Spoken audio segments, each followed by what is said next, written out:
Hey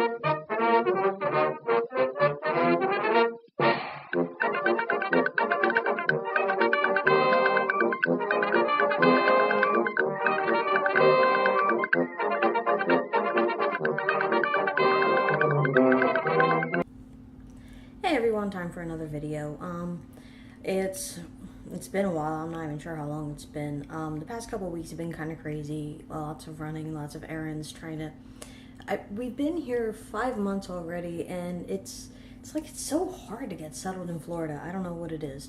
The biggest part has been trying to get the issue of our car settled, and I just want to put a quick shout out there to Ty at the Georgia DMV tax commissioner office.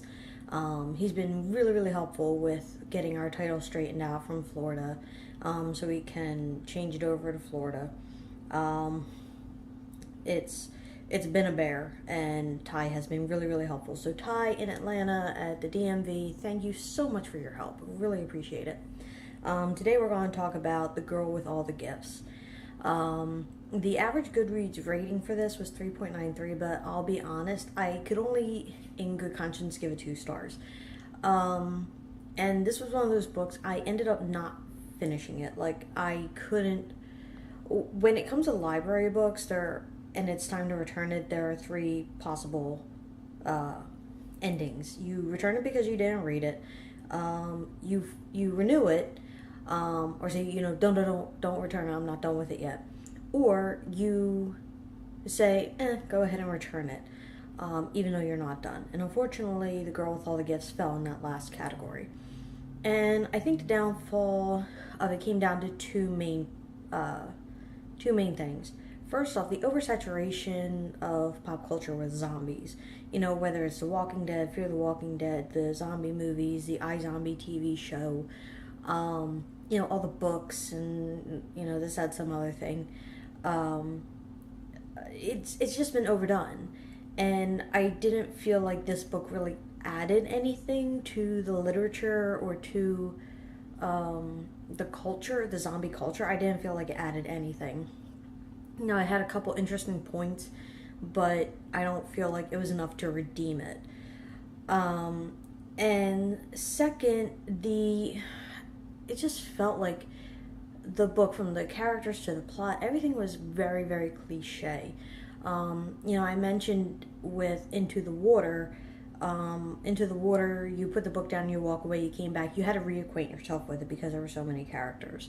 In this book, the characters are just so cliche that you can walk away, come back, and you know exactly where you're at, because the characters are these overdone archetypes, and the plot is, your typical, oh no, base was destroyed, let's go back to where we think civilization is. Oh no, civilization might not be there, and it's just blah, boring, sorry, no, So, the interesting points about this particular zombie story, it was caused by a fungus, not a virus or bacteria, as most stories purport, which, unless you're into science, is kind of boring.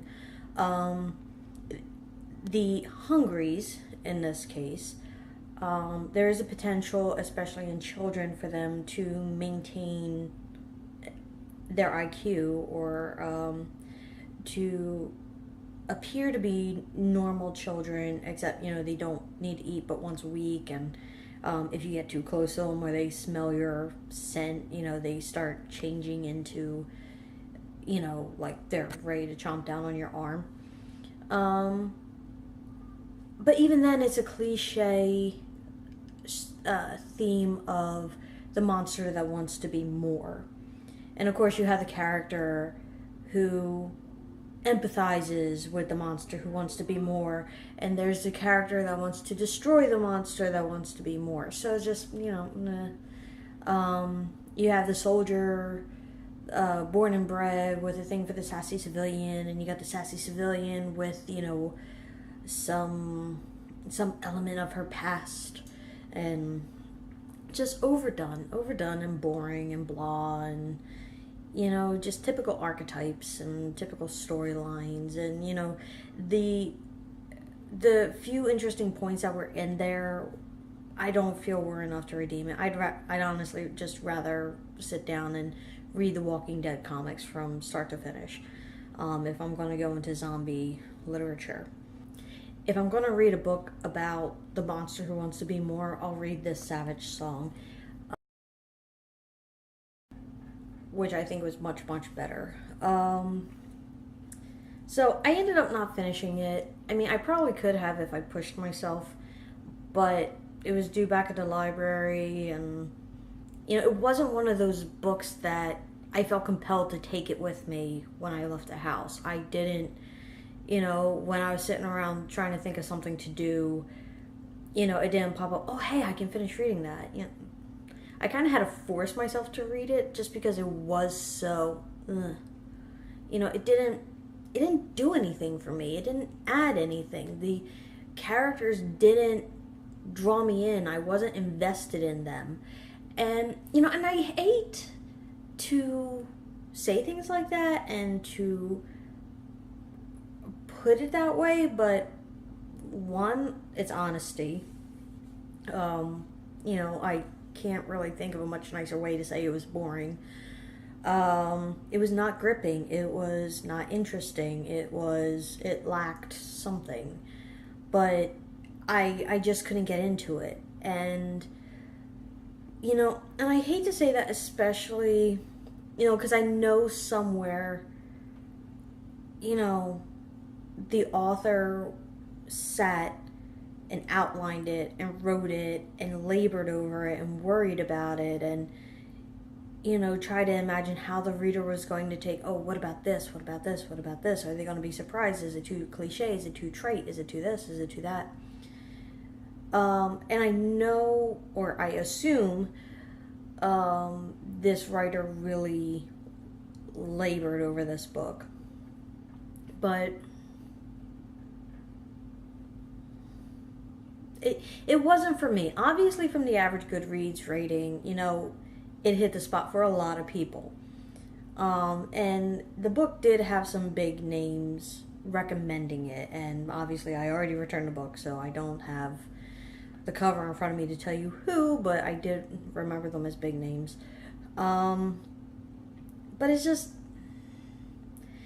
Toni Morrison is another one for me. Like, Oprah loves her. I can't stand Toni Morrison.